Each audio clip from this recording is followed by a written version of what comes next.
Next, we're going to talk about the positioning process. And the first step is that you have to develop a positioning concept. Um, so the first place to start is if you're an existing brand is how are you positioned now in people's minds? What do they think of your brand versus the competition? What are your strengths? What are your weaknesses? What is your overall rating? What are you known for? And as an organization, you have to be careful that you don't put your head in the sand. You can't believe your own marketing, right? It's the people's perception that really matters. And then, if you're looking at repositioning your brand or launching a new brand, you have to figure out how do we want to be positioned? What place do we want to occupy in terms of positioning in people's minds? What do we want to be known for? Who are we going to go up against, right? So a lot of times, if you're a new brand or you're going to reposition your brand, you're going to bump up against competition. So the question is, do you have the money? Do you have the resources? And if the other company fights back, the other brand fights back, do you have the fortitude? Can you make it? Can you last? So something that's helpful for many companies is a positioning map. And here's an example of a positioning map for a bunch of different coffee houses or coffee shops. This is probably done in the Northwest or at least the West Coast because some of these we don't have around us. So what happens is in this case, people filled out a survey and rated different coffee shops on 15 different features. And then they took that data and all those 15 different features and developed the preferences for which brands did better on which attributes, and then put it in a statistical program that reduced that down to 2 dimensions and came out with a map. So it's 2 dimensions, so we can map it and visualize it. So here we have a positioning map. I'll go through all of it. You're not going to have to do one, but it's something that you should at least be aware of.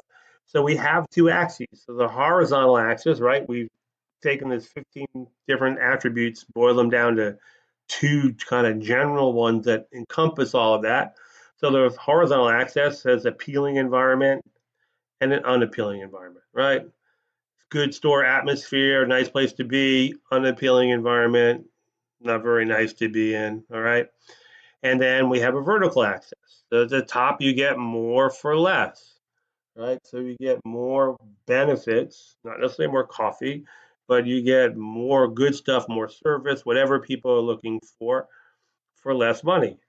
And down at the bottom, you get less for more money, right? So this one has a lot of value, and this one has, low value, all right? This one's appealing, and this one is unappealing. And then given this map, the different brands, in this case coffee shops, are placed on the map based upon their scores. So we can see in the upper right quadrant, right, we have Starbucks, right, in a very good position, right? According to this, you go vertical to the lines, hey, they're high for getting more for less money, all right? It might be atmosphere. I don't think it's their prices, but whatever. And, in terms of being appealing environment, they're not too bad, right? They're like a 7 or an 8, right? There's nobody really that much better than they are, right? You can look at Dunkin' Donuts, right, who's a big competitor for Starbucks in the East, but maybe not on the West Coast. And yes, they have the same value because they go across. They're about at 15, but their environment's very unappealing. That the patrons that took the survey, they don't like the way Dunkin' Donuts is. All right, so that puts them presumably at a disadvantage. And then you have this lower right-hand quadrant over here where you have a bunch of different brands. You have Nextdoor, which is on the edge, right here, Argo, Caribou, Intelligentsia, Seattle's Best, which is also owned by Starbucks. And so most of them, all right, are okay or pretty good unappealing environment. Next Door Cafe has the highest rating because we're going to move vertically from that. Argo's pretty good. Caribou, which is a pretty much a close to a national brand of coffee houses, they're pretty good. Intelligentsia, and Seattle's Best is, neutral, right? But where they don't do particularly well compared to Starbucks is on value, right? They're less for more. You get less from them for more. So whether it's the seating inside and not having couches or being comfortable and Wi-Fi, being crowded and stuff like that, poor location, those things make a difference, right? So they're kind of clustered around there. And then over here in the less for more and unappealing environments, McDonald's. And McDonald's is obviously McCafe has been working hard at trying to position themselves as a real option for people in the morning for coffee and breakfast. And according to this, they're not doing particularly well at it. Now, those 15 different attributes, right, are measured and put as vectors from the origin here, right? They're all the blue lines, right? And so those help you figure out what are the characteristics for all the different, in this case, coffee shops. So we can see down here, like, why do these things have less or more? Well, Seattle's Best, this line right here says, hey, a lot of seating, too crowded. Intelligentsia, okay, inconvenient locations.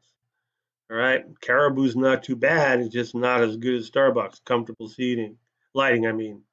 Lots of amenities goes over in this direction, so brands near there offer more of that. Interior decor, good music, pleasant smell, all right?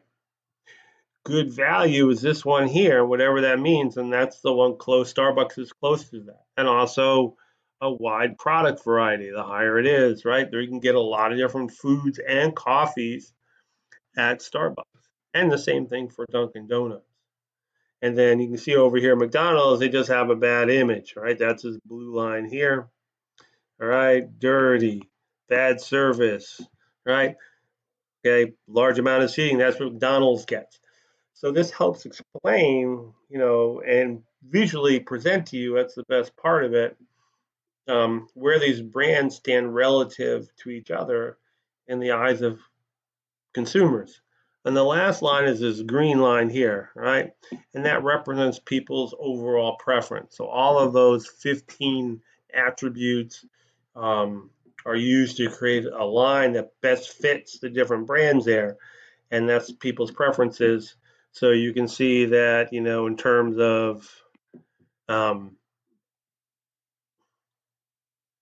the two axes, right? Less for more or value, and then appealing and unappealing environment, that this is what people want. They want pretty much, a 45, think of a 45-degree angle. They want these both in pretty similar quantities, right? Because if you think about it, it's not quite a square, but if you draw that line, say that one there, they're pretty close to the same length.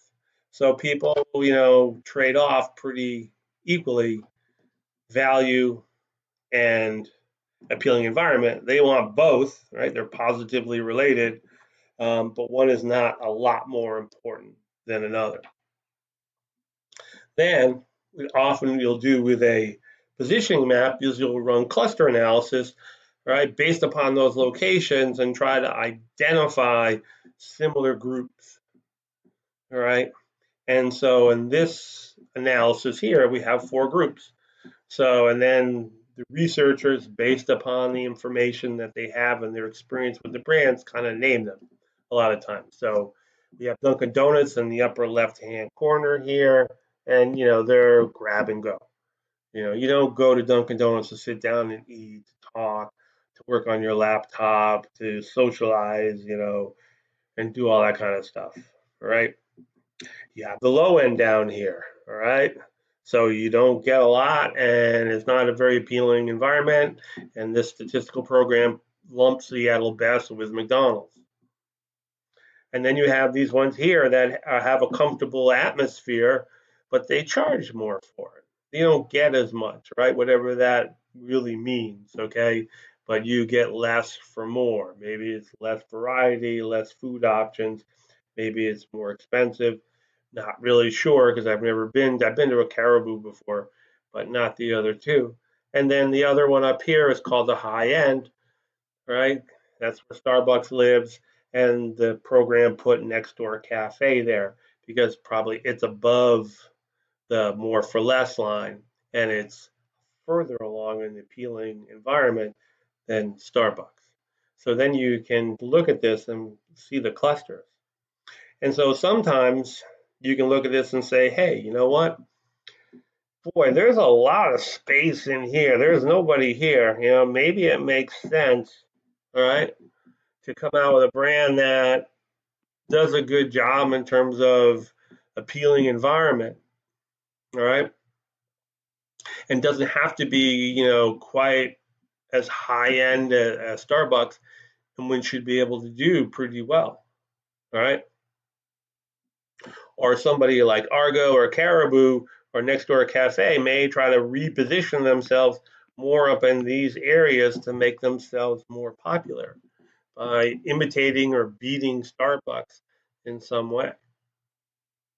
So the positioning maps tell you how you are or your competitors are perceived, what brands are similar and dissimilar, and also it gives you opportunities to look at places that are kind of unoccupied. There's no brands in people's minds there, and maybe those might be good places to go if there's enough customers who want that. That's always the caveat. Next, we're going to talk about the 4Ds. And before we do, I should tell you that um, there is no one way to do positioning. There's no one process. This is just one I happen to like, but is you can look in different books, different textbooks, different books written by people who've been very successful in marketing. And positioning is as much an art form as it is some quantitative exercise and using marketing research. Certainly that helps, but it's really about understanding people's core benefits and values that they're trying to fulfill and understanding how they view your competitors and finding that position that's either unoccupied or nobody's really doing a good job with and being able to nail that. Um, so there's only rules of thumb, and the 4Ds represent, I think, four very reasonable and useful rules of thumb. So the first D is, usually you position yourself on something that's desirable, that people want, and that makes sense, all right? Um, so first of all, T-Mobile, they've been advertising a fair amount lately about having the only full, 5G network that covers over 200 million, you know, Americans. Um, and certainly 5G is probably important. The issue with positioning yourself on things that are important is most companies are going to also position themselves on that. All restaurants have good food, give you good service. Now everybody's wiping down. You can't go to a restaurant now, but when you can, they're still going to have all this cleanliness and things to make sure that the coronavirus you won't get it by eating there. All airlines are going to give you good service, get you to the place on time, treat you with respect. All colleges are going to give you good education, help you get a good job. So when everybody says the same thing, it's really difficult to say, oh, this is the one I want. It's like competing expert witnesses at a trial, all right? One for the prosecution or several for the prosecution, several for the defense. They're just contradicting each other, but they're all equally qualified. Sometimes companies try to break that by, being superior. So interestingly, Verizon has started to attack T-Mobile, which they haven't done, I don't think, really ever. All right. And they've started doing comparison ads where some young woman grabs two people in downtown New York before coronavirus, obviously, and they compare T-Mobile to Verizon on some type of meter, digital meter, and 5G on Verizon is way faster than T-Mobile, and it should be. T-Mobile is not really true 5G, and so Verizon is just trying to say that they're better, all right, all right, and they're trying to make a credible claim by using some, mechanical or digital device that's going to tell you the truth. So if you're going to say you're superior or better, you want to back it up, and that's why companies fall over JD Powers awards and different type of research or claims of being the best selling or used the most often. You know, some type of claim by an expert or a research group is used to back up their claims of being, superior. But for many people, just being superior or claiming that just falls on false ears because you're allowed to say you're the best in marketing. It's called puffery. As long as you're not too specific and you're kind of general, you can say that. Distinctive is a real important one. Um, and, just for quick examples, I pointed out how I really thought that Corona is distinctive. They do the beach, the lime, they had a different approach, and it's worked great for them, right? One of the best ways to be distinctive is to come out with something that's different or new, right? Tesla really owns electric cars. Under Armour, they're struggling in some areas, and Lululemon's starting to hurt them, but still they're the main brand, what you think of when you think of performance gear. eBay, right? They're only auction site left that I know of. So some of this is, hey, blue ocean type of stuff, where hey, you find a new product category, you make something different, and when you're the first one, that's what people remember. That's what people think of. So being distinctive is real important. And who was the first person to land on the moon? Neil Armstrong. Who was the second to walk on the moon? Or I should say walk on the moon. Who was the second one to walk on the moon? Nobody remembers. First is worth a lot. Buzz Aldrin. So the advice is, even if it's not really a new category, make it something new. Right? Just call yourself and be the first one. The other D that's really important is durable. Well, can you make it last over time? There's an expression, can a leopard change its spots? Um, the two guys who did a lot of the work in positioning, Rees and Trout, they would say that, consumer's mind is like starts off as wet cement when you're new. You can mold it and shape it however you want. You can get the positioning, more or less of what you want. But after a little bit, it dries and hardens, and then you can't change it, right? You have to break it, all right? So the moral of the story is repositioning is really tough, all right? Now, Domino's has done it recently, and um, oh, you'll watch an ad later on of that. Pizzeria Uno's has done it. Pizzeria Uno's a private company, was struggling, went bankrupt. What was their problem, right? Most people like the food, but their restaurants were located all in high traffic shopping areas. So there's tons of competition. I mean, just around us, there's a sickening list. Outback Steakhouse, TGIFs, Chili's, Buffalo Wild Wings, Sonic, um, Olive Garden, Five Guys, Noodle Company, um, a Red Robin, a barbecue place, a Chinese restaurant, Frank Pepe Pizza. Um, there's two Panera Breads, three Panera Breads within probably 4 miles of each other. All right. So there's so many options. So if somebody says, "Nah, I don't want to have pizza. I just had pizza," they wouldn't go to Pizzeria Uno's because what do you get at Pizzeria Uno's? You get pizza. They don't have anything else. So they're missing out on the bar bill and they're missing out on other types of foods, and they were hurting. The one at the mall that I'm talking about, where we would go, they went out of business. Right? It's a bank there now. So they needed to broaden their positioning. It It took them a long time because they used lots of different names. There's Pizzeria Uno, Chicago Bar and Grill, and now I know there's a typo there, Uno's Pizzeria and Grill is their name now. And they inside they're more like a tavern. They're casual. It's not pizza. You can get burgers and margaritas and all sorts of different dishes and drinks there. So it's more like a tavern or a pub, and they're doing pretty well.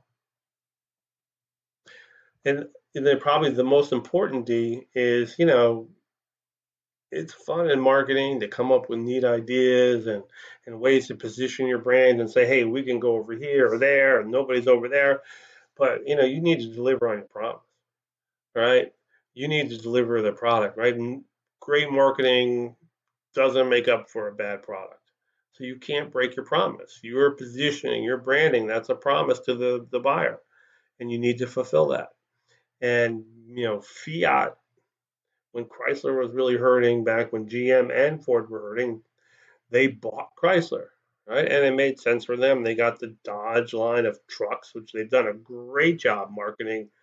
Um, Ram is starting to catch up to Ford. It will take a while, but Ford F-150 has been the number one selling vehicle in the U.S. for, I don't know, a long time, right? Ram passed Chevy Silverado, which has been number two for a long time, and they're going to push. So they do a good job marketing, um, and they decided to basically gut the rest of the Dodge cars except for a Challenger and a Charger, for guys, and I think in a Durango for an SUV, and I don't even know, Chrysler's just a minivan and a Pacifica, I think, and they do own Jeep, so they've done a great job with Jeep. Except even I could put in this list Jeep Renegade, even though it's still selling pretty well. But they tried to introduce the Fiat 500 back in the U.S. and Alfa Romeo haven't done well, right? Why?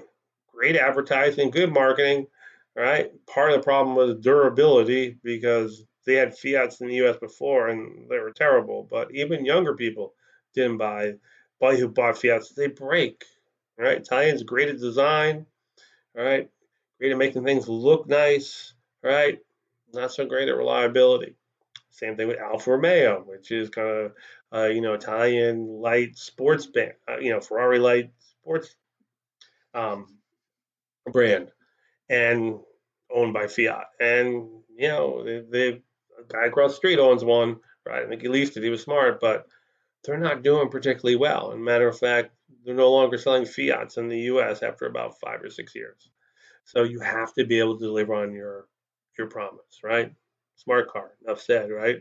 Don't you laugh every time you see somebody driving one? How can you be so crazy? All right. And then finally, you should be able to write your tagline, in 5 or less words. You need to be able to communicate your positioning, the key part, not all of it necessarily, or not all the different things that go into it, but easily to your target market. So, can you identify the car companies?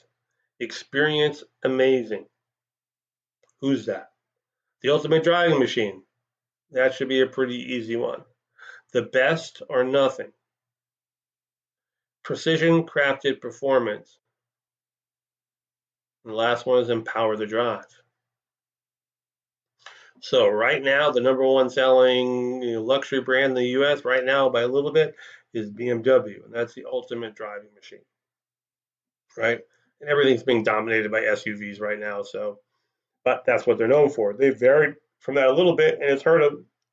And every time they have a little problem, they come back to that. Number two is Mercedes, the best or nothing. Mercedes was number one for quite a while. They're neck and neck with BMW. Number three, experience amazing. That's Lexus. Lexus used to be number one about a while ago, but back when the tsunami hit Japan and Asia, it wiped out a lot of their suppliers. So they had a big hit in their supply chain, and they couldn't produce enough cars, and for quite a while. So what happened was Mercedes and BMW, took over that space, and Lexus has struggled to recapture it. Precision crafted performance, that's Acura, which is owned by Honda. All right, so hasn't done particularly well. Their two SUVs do well, but their other cars don't sell well at all. It's kind of funny. They can make a great set of cars and Hondas and Civics and stuff, but they can't make a good luxury car that people like. And Power the Drive, that's Infinity, owned by Nissan. They're also struggling. You see them, but they don't do particularly well. Who doesn't have a tagline used in the US, who's a luxury car also, right? That would be on this list would be Audi. They used to have something about their engineering and technology and stuff, but right now they don't use a tagline in the US, which is interesting. I'm not sure why, but it's interesting. So here are some tools, and actually you'll use one of these in your marketing plan for kind of figuring out your positioning and looking for opportunities. So first of all is this idea of pods, pop, and Paul, right? How do you stack up versus the competition? Points of difference. What areas are you better or different than your competition that people like? Points of parity. Where are you the same with people? You know, you give people enough or you're the same as the competition. And then points of liability, right? What do you have or don't have that is less desirable? Right? Maybe you're missing some feature, or maybe you have that feature, but it doesn't work as well because you're using something in some inferior technology. And then one thing to think about when you think about features and benefits in terms of what you're stressing and what you develop for your brands is the first one's this idea of satisfiers. Um, and that for some things, more is better. And that, the more we get it, the more we want it. Um, And then other types of features or benefits are more hygienic, that we want a certain level, but after a while, it doesn't need to be anymore. All right. Um, and so you can think about people's ideal points of what they want. So things that are, pretty much people more and more makes them better. Lower price is one of them, right? That usually works pretty well. But you have to be careful though, because at some point it'll probably level out.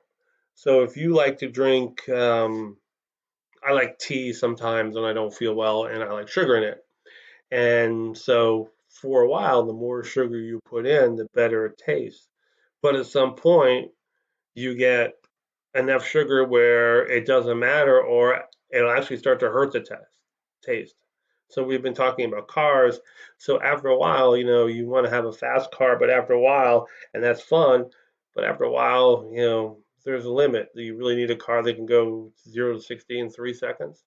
I know there's some guys saying, yeah, and some women, but more is not necessarily better. And then hygienic ones are the things that you need to have because that's what is expected. But they don't really bring more satisfaction or more benefits to people. So it doesn't make sense to, go too far in those. And we talked about that in the blue ocean strategy, of finding those things, those new things, increasing the benefits that people want, things that, only need a certain level. Let's not overdo those because that's expensive. We can spend the money on something else and improving our brand. And then the last thing that you'll definitely have to use this in your marketing plan is you're going to have to come up with a positioning statement. All right, and it's for internal consumption. It helps the marketing department stay focused on really your positioning and what you're doing, and should help with product development. It's kind of like your mission statement, for your strategy, and so there's no one way to write it, and there's a good link there that I'll post for you guys to see some real positioning statements. But one basic structure is, hey, to the target market. So to the group of people that we want to reach, our brand is the brand of. So what's the product category? Okay, if it was a Reed, it's grocery stores in Columbus, right? We're not going to do the whole country, right? That offers some group of benefits, right?